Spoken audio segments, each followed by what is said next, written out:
In the beginning, there was darkness, and then, bang, giving birth to an endless expanding existence of time, space, and matter. Now see further than we've ever imagined, beyond the limits of our existence, in a place we call the universe. They roam the planetary surface, fly underwater, and soar through the heavens.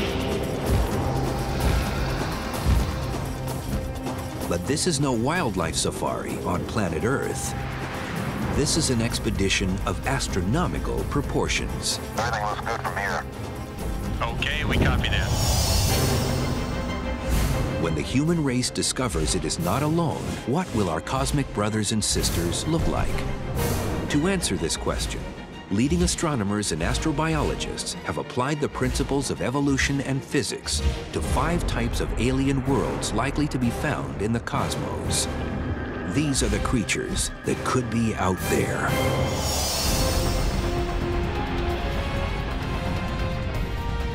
Prepare to take an intergalactic safari and peer directly into the eyes of alien faces.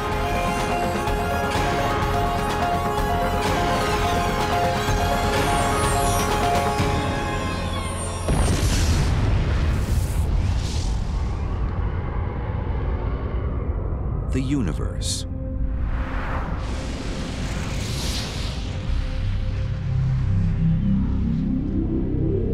An intergalactic sanctuary of billions of galaxies and trillions of stars.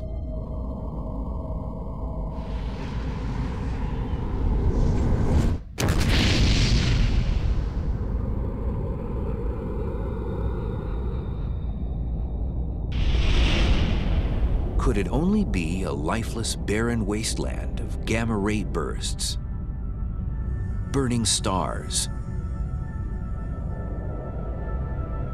and black holes?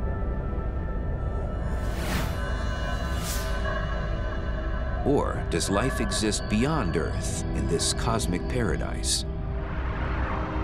Do alien faces gaze towards us, pondering the age-old question, are we alone?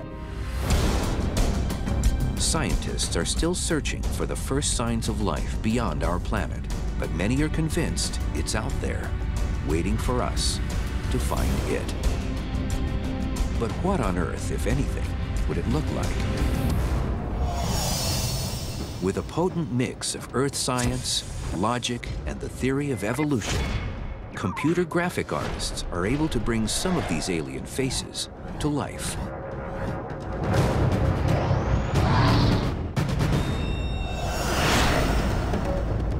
And to come face to face with these extraterrestrial creations, we will embark on a fantasy safari through the unexplored reaches of the universe, like a tourist in an intergalactic zoo. Our first stop, the theoretical planet, Arenal.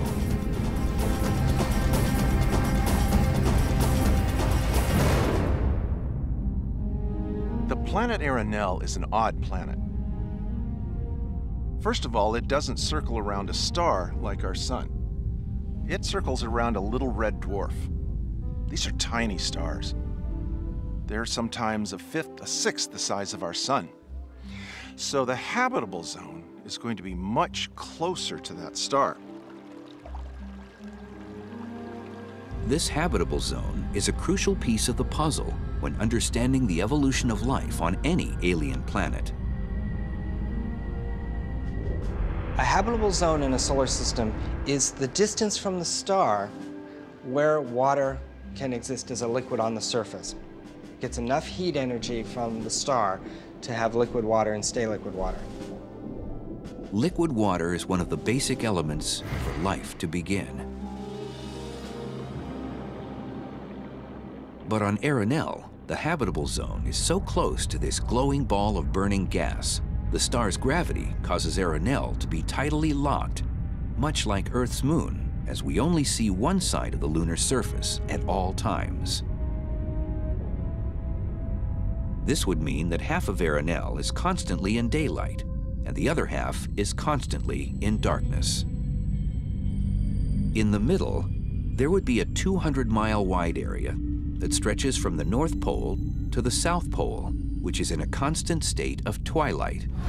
So it makes you wonder, where would we find life on this planet? Well, truthfully, you're going to find it everywhere.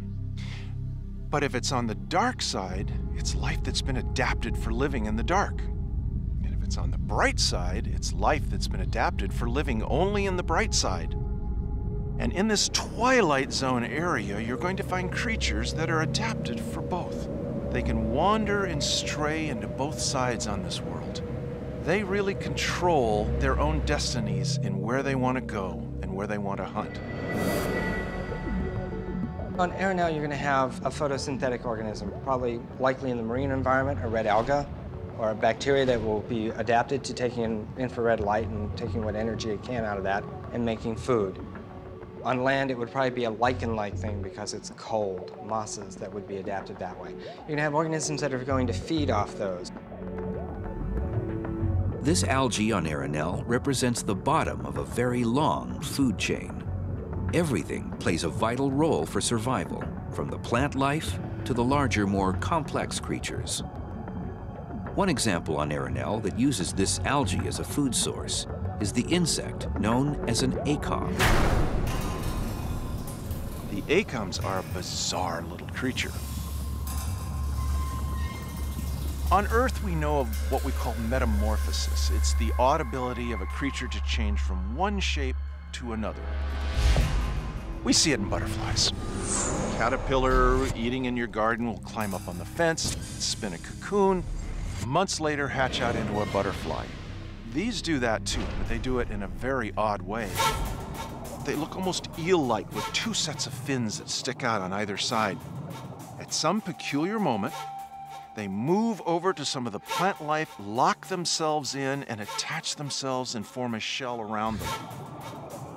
When that shell splits, out comes something that we've never seen before. Taking the hydrogen from the water, splitting the hydrogen from the oxygen, it inflates a little bubble, and they lift right out of the water. The breeze is picking them up, carrying them to high altitudes, spreading them out over the planet towards the twilight zones as the breezes move, and they're almost like parachutists coming back down.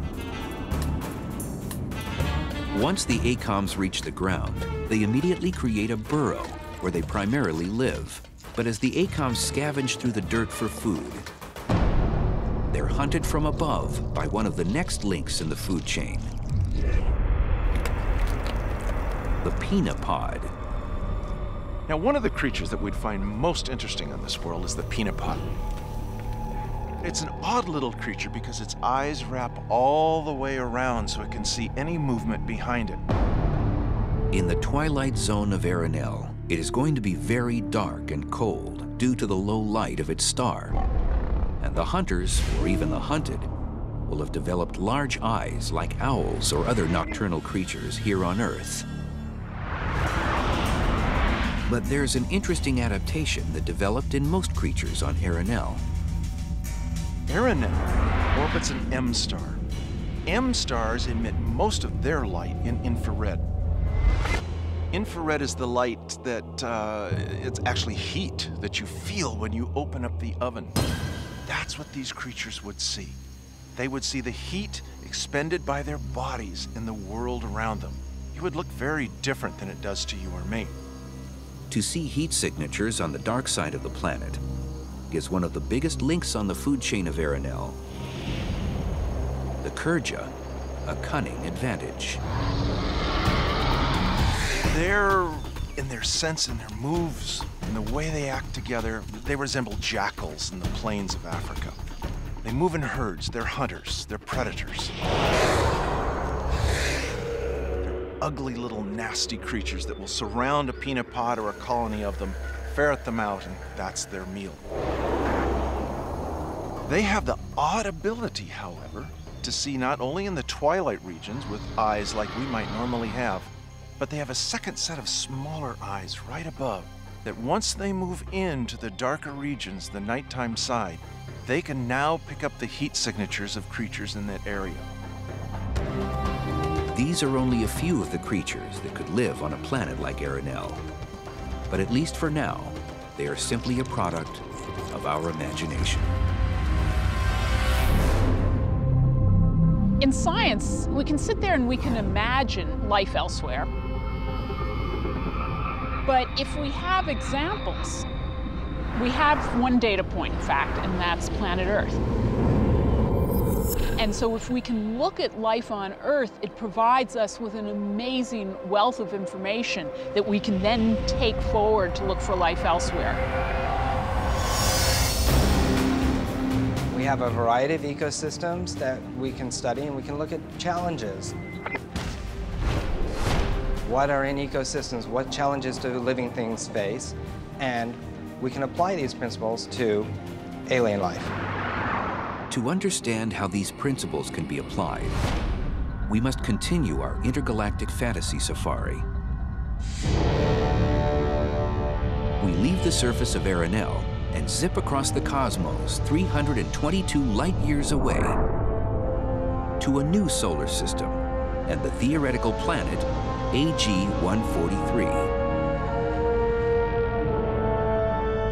AG-143 is bigger than the Earth. Much bigger than the Earth. It has a beautiful ring system that circles around it. But more importantly, it is a big, gigantic, dry desert with 3 times the gravitational field that we feel here on the Earth. A human weighing in at 175 pounds on Earth would step off onto the surface of AG-143 to weigh about 525 pounds. Certainly, life would need to adapt. But how? David Aguilar of Harvard University's Center for Astrophysics believes the best way to envision the adaptations of complex alien life forms is by looking at the variety of creatures that have evolved to inhabit the diverse ecosystems of our own world. We're here at the North Carolina Zoo because of all the zoos in the country right now, this is very special. It is large. It's big. And the environments here duplicate the different environments we find on our planet. This here today is a marvelous example of the variety of life on our planet. And within this variety of life on Earth, Aguilar believes that creatures supporting an extremely heavy structure become the perfect model for understanding evolution on AG-143. When we talk about an animal adapted for a heavy world environment, a world with more gravity, this is it. Look at what we have out here, the prototype legs that can suspend a huge body. Of course, we would have to move him down, move him closer to the ground, but this is perfect what we would see. Shorter, squattier, but heavy like this, adapted to a planet with much stronger gravity. Although life forms on AG-143 have certain comparable characteristics to creatures on Earth, their alien faces are beyond anything found on our planet.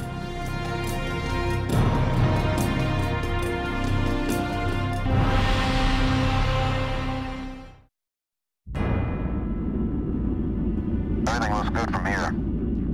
Okay, we copy that. Sounds good. We wish we were with you.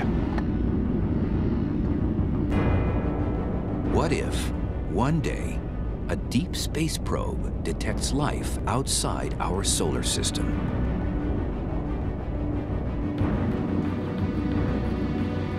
What would an alien look like? To better understand these otherworldly creatures and how they might have evolved, scientists believe you must first understand a few simple concepts about the physical environments where life might begin. When looking at planets around distant stars, there are 2 factors that we scientists zero in on. First is distance to the mother star. That determines how much energy you have and whether or not you have liquid water. Second, the mass, the size of the planet. That determines gravity and what kind of organisms you may have. When people think about evolutionary biology, we tend to think of the whole nature red in tooth and claw, the whole Darwinian competition among organisms and among species and so on, but we forget that it's the physical environment that really shapes life. What gravity you have, what temperature, what pressure, what composition the atmosphere is, if there is any atmosphere, and so on. The laws of physics don't change as you travel through the universe. So understanding how creatures evolved in our earthly environment has allowed scientists to imagine what life forms might arise on other types of worlds, like the theoretical planet AG-143. AG-143 orbits a bright F-class star. Only 10% of this world is covered with surface water, and pockets of this liquid H2O collect under the sands from sparse rainfall. The environment on AG-143 is hot, arid, and the sunshine extremely bright. Now, because the star is an F-class star, okay, which is brighter than the sun, you're going to have UV output, ultraviolet light output. So, the organisms there are going to have to somehow be shielded either in the atmosphere or in their own coverings. These coverings may be in the form of thick shells or other exteriors that would absorb the harsh UV radiation. But the creatures on AG-143 would also develop other physical characteristics that are unique to this world. It's really interesting to imagine what life might be like on a planet with higher gravity. Well, from a microbe's point of view, there might not be a whole lot of difference. Where the differences would start to come is when you go out and land, for example, and there you have to worry about standing up. Oh, darn gravity, you know, I just can't pull myself up.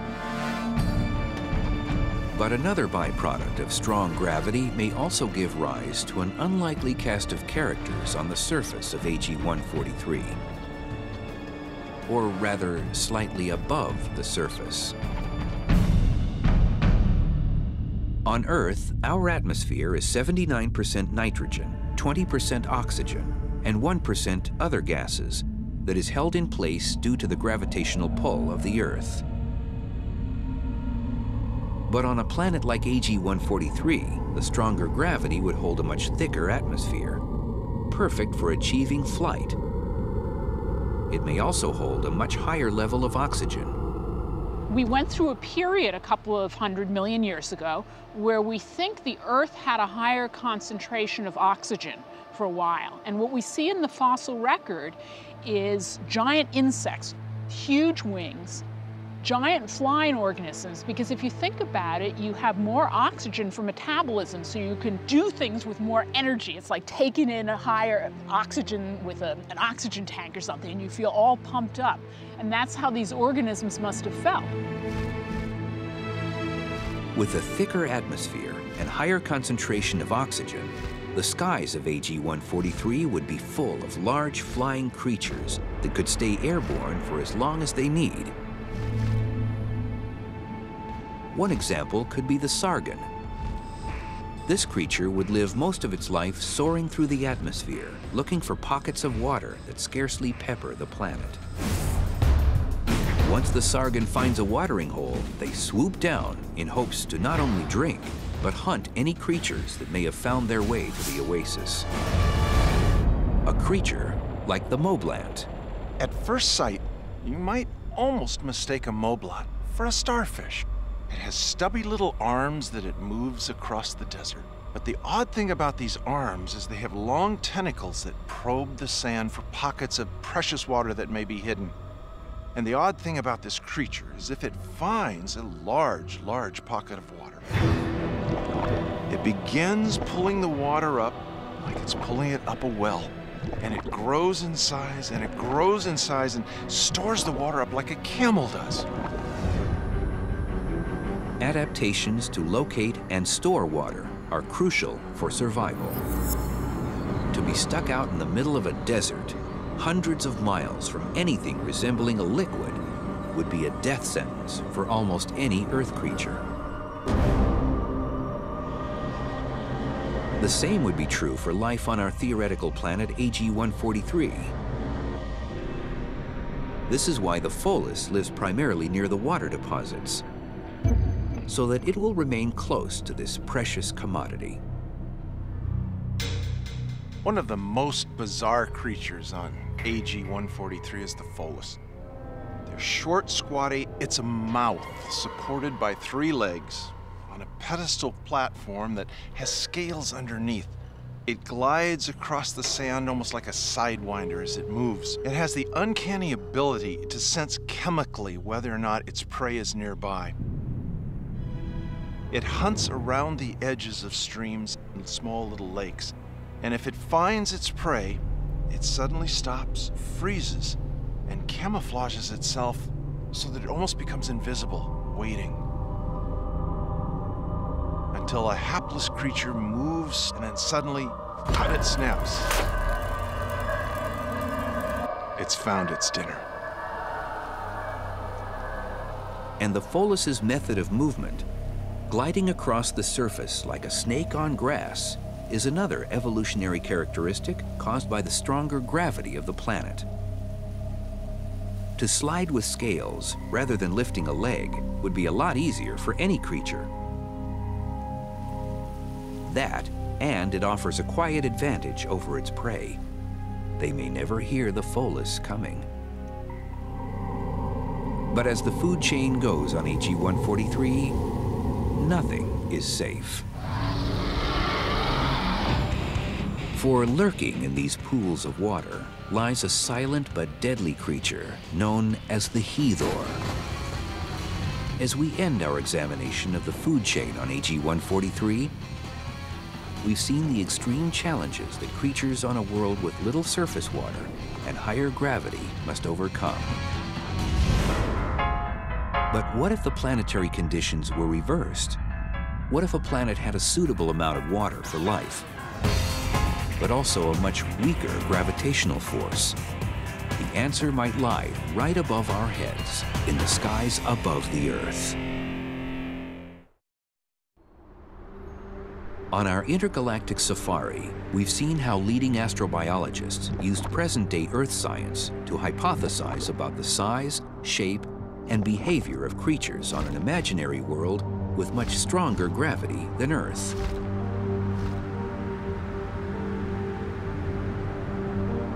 But what would happen if the gravity was much weaker? To find out, we lift off from the strong gravity of AG-143 to another planet 89 light years away, GPC 925.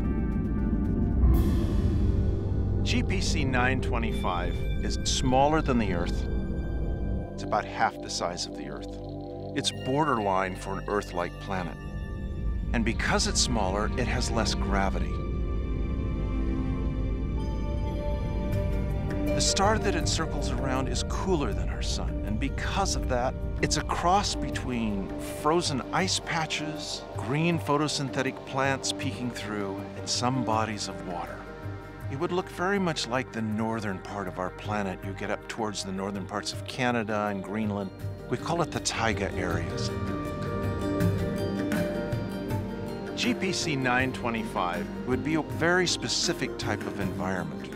You wouldn't find deserts on this world. You would find very few mountains actually on this world. It would be a world that was cooler, more preserved than what we see on our own planet. But beautiful just the same. This world with much lower gravity could generate much larger, more elegant life forms. You know, I'm 6'6". Imagine how tall I could be if I had evolved in a world with a half or a third the gravity. Imagine what a redwood would look like in a world with lower gravity.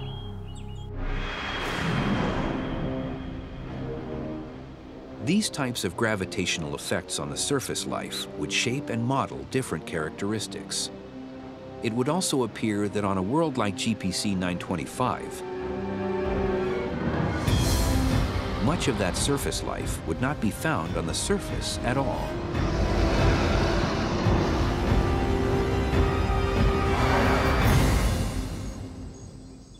Here we are in the aviary.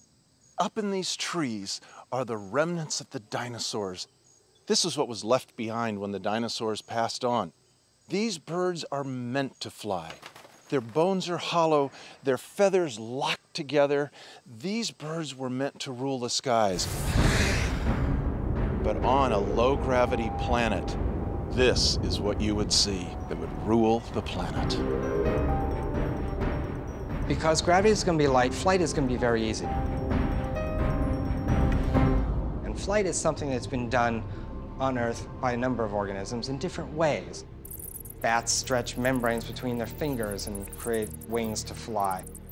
Flying squirrels put flaps out of their fur and glide that way. But not everything on GPC 925 is comparable to creatures on Earth. The strangest of the airborne creatures one could imagine are the loligars. Imagine floating sacs that almost look like inflated lungs, with long, long, long tentacles hanging down that drape along the countryside as they slowly move and float over the scenery.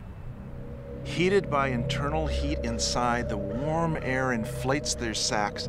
They almost look like jellyfish floating through the air. And like jellyfish, they sting and grab anything that scurries over the ground in front of them. To see them moving, bobbing up and down in the wind like a herd of psychedelic jellyfish is something beyond what we can imagine. And yet here, it's quite common. Even life on the ground would push the limits of science as we know it. When we take a look at this world, think of the sway stacks. They look like they are long stalks that extend 15, 20, 30 feet into the air. Numerous ones coming up with a bulb on the end. They sway in the wind, but what's amazing is these aren't plants. These are animals, with roots that pick up and slowly move across the planet's surface and anchor themselves back down, swaying in the wind with a weight for any creature that happens by. As the creature moves by, the top of them, like little frisbees, shoot off and wedge into the side of the creature, into their leg, into their carapace, into their hair, stuck for the moment. As they move on, they reach a new area, they drop off, and they begin growing all over again. They're simply spreading their seeds with these tiny little discs flying through the air once they sense something moving by. On this planet, we see similar things with the plants and the weeds that grow here, but nothing to this size and extent. And the idea that we begin crossing plants that look like animals and animals that look like plants, this is a bizarre world indeed. Creatures like the sway stacks and the loligars would enjoy an adequate amount of water on GPC 925. But what would happen on a world where there was even more water? A lot more. Specifically, a planet with no land whatsoever. A water world.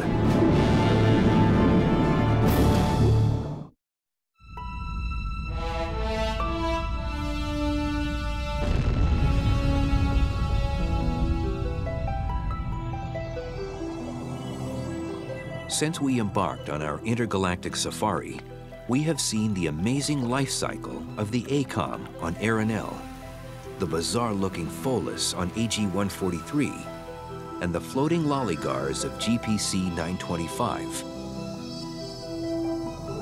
All of these theoretical life forms on these imaginary worlds have been created by scientists based on knowledge about the development of life on Earth. But how would these creatures have gotten their start on these strange, far-flung planets? The requirements that we know have to be there for life is based on the life that we know. And the chemistry that we think leads to the origin and evolution of life is carbon chemistry in aqueous or water solution. So we need liquid water, we need carbon, and we need nitrogen. And you need some sort of energy. because life, even microbes, needs food. They've got to have some sort of metabolism, so you need some source of energy. Sunlight works pretty well, but it isn't the only source of energy, even on Earth.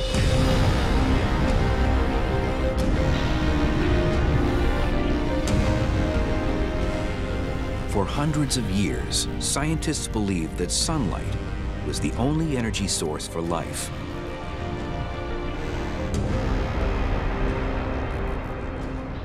But within the past few decades, new findings showed they were wrong.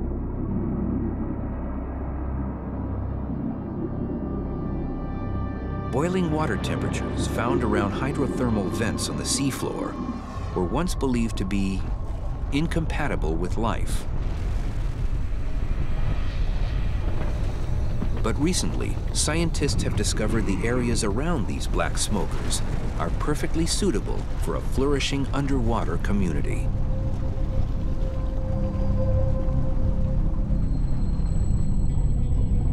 Instead of the sun, these creatures take their energy from the heat, gases, and minerals spewing from the vents. These highly tenacious life forms are known as extremophiles. The existence of extremophiles broadens our aspects of what we think organisms can do and what we know organisms can do. In other words, if you look at all of the different kinds of environments that we find here on Earth, it ranges from extremely cold to extremely hot to acid to alkaline. Just about anything you can think of, and just about everywhere you find life. The fact that life is found at all on Earth is due in large part to our position in the solar system. We scientists used to believe that in order to get life off the ground on a planet, it has to be in the Goldilocks zone of the sun. Not too close, because water will boil. Not too far, because water will freeze, but just right to have a liquid ocean out of which DNA can form. Well, that picture we now know is wrong. We now believe that even on icy moons of planets like Jupiter, it is possible to get life off the ground. Europa is the moon of Jupiter. It's covered in ice, but beneath the ice, there is apparently a gigantic ocean, perhaps stable for billions of years, containing liquid water.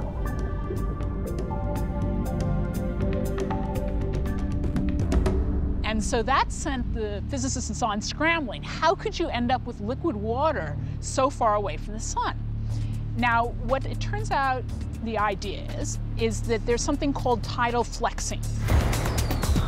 For Europa, tidal flexing is caused by the immense size and gravitational pull of Jupiter, which causes the ice on the moon to pull and stretch, generating heat.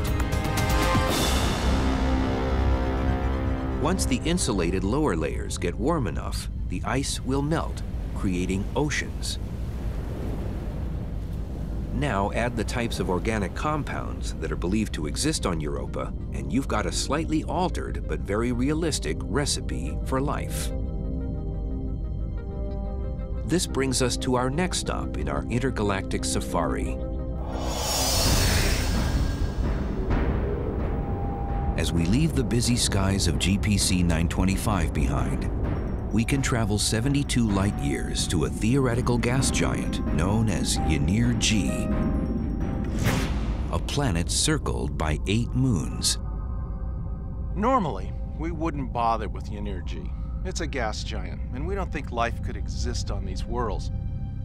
The world we're interested in is the moon Anarbas. It's about twice the size of Mercury. It's a world very similar to the moon Europa that circles around Jupiter. Imagine a planet covered with oceans, and on the surface, ice. A lot of ice that locks everything inside. There's no ground to walk on this planet. But inside these oceans, they could be teeming with life.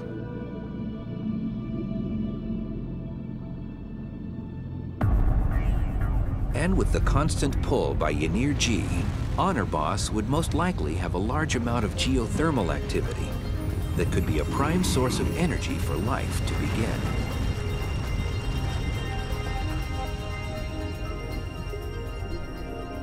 Near the surface on Honorboss, small amounts of light may bleed through the thinner areas of ice to the water below. Here, some creatures may have evolved eyes. This may provide them with advantages, but would also make them vulnerable to certain defense techniques. One example of a cunning underwater escape artist is the Amabos. To us, light is just light. But think of the Amabos, a small little, almost gelatinous-looking creature that swims through the water. Innocent. As anything comes close to it that threatens it, it throws out a brilliant flash of sparkling lights all around it, blinding whatever creature came up to it. And in that moment, it's gone. Much like a squid might shoot out a big ink cloud or an octopus underwater, it is suddenly masked by brilliant lights that almost look like the 4th of July. And it's gone. Light, in that sense, is a protective mechanism. But creatures that live much deeper in the oceans would adapt other methods for survival. One example is the Zawalina. The Zawalina look like a cross between a weird spider and a very strange crab. But they have an odd ability. They don't sense their worlds through eyes. They don't sense their world through ears. They sense their world through an electric field that they generate around their bodies. This field can be stretched out so that it senses everything that's moving around it. It sees its world by what impinges on this electronic field. And the interesting thing about it is, once they've locked on to something that they think is prey, they wait till it draws nearer and nearer, and all of a sudden, zap!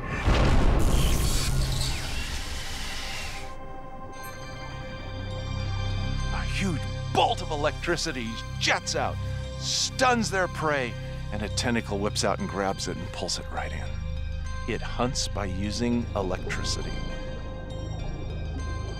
As we see the immense challenges that creatures like this would have to overcome in a water world, there is one last factor yet to explore.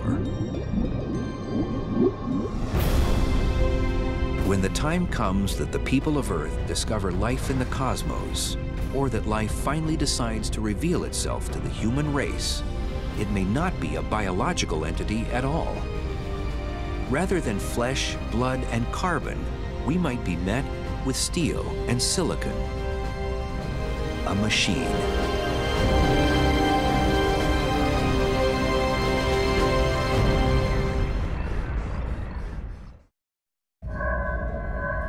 As we approach the theoretical planet Galileo, our final stop, we notice 3 extremely large craters on the surface.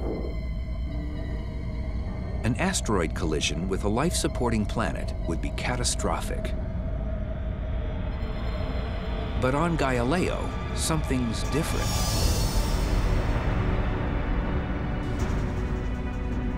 We approach the surface and see tiny mechanical creatures roaming around. Although our journey thus far has explored an imaginary edge of the universe filled with biological creatures of all shapes and sizes, some scientists believe an alien world could instead be a land of synthetic machines, much like Galileo.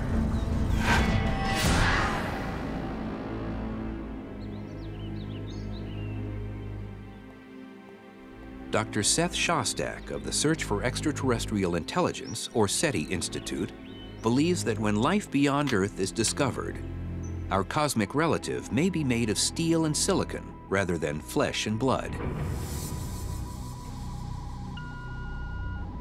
Any aliens that have gotten clever enough to build a radio transmitter and get on the air so that we could hear them have probably gone the next step. And the next step might be the development of thinking machines. To better understand the origin of an alien planet teeming with these types of machines, scientists say we only have to look as far as our own evolution of intelligence here on Earth. Specifically, artificial intelligence. Artificial intelligence, you might say, is the science of making babies from scratch instead of the old-fashioned way. It's the science and engineering that tries to put together a mind by understanding how the mind works. Now, we haven't done that. We haven't built thinking machines, but people who work in that area seem to think that that's likely to happen within 20 years, 50 years, 100 years. It's conceivable that hundreds, perhaps thousands of years into the future, we may want to merge with our machines. Realize that in the coming centuries, machines could actually become smarter than us. And there's always the danger that our creations will put us in zoos behind bars and throw peanuts at us and make us dance, just like we make bears dance at zoos. But instead of merging with the machines,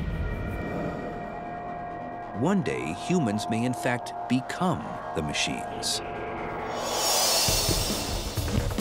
And once the CPU surpasses the human brain, sophisticated software could give these beings an unparalleled advantage over us. If you've got artificial intelligences running on brains 1,000,000 times faster than human and thinking 1,000,000 times fast as human, they can theoretically do 10,000 years worth of thinking in 3.5 days. Vast amounts of energy would be their lifeline to achieving such a feat. Once they harvested Galileo for all usable resources, these small robotic creatures, known as Sevils, could build a planetary highway to space. Then the next level of machines, the Fishers, would have access to virtually an unlimited amount of energy for their survival.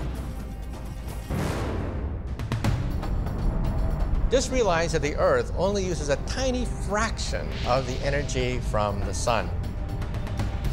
If the sun were this big, the Earth would be nothing but a head of a pin compared to the size of the sun. So we absorb only the tiniest fraction of energy from the sun.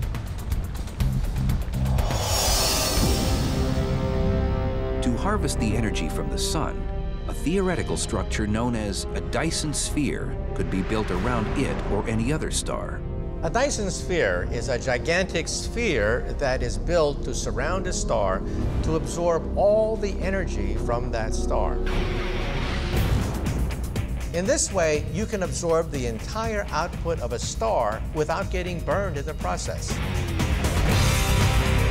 Once a star is dissected for parts and its energy is depleted, the Fishers could dismantle the sphere and propel themselves towards the next galactic battery.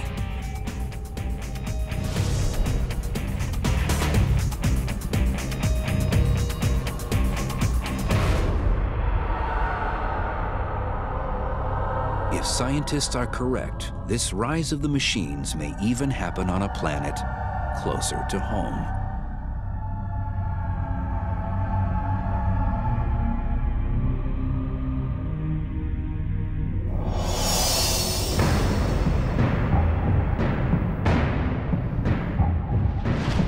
As each year passes, new scientific findings are being made that push the envelope in understanding not only ourselves, but life in the universe.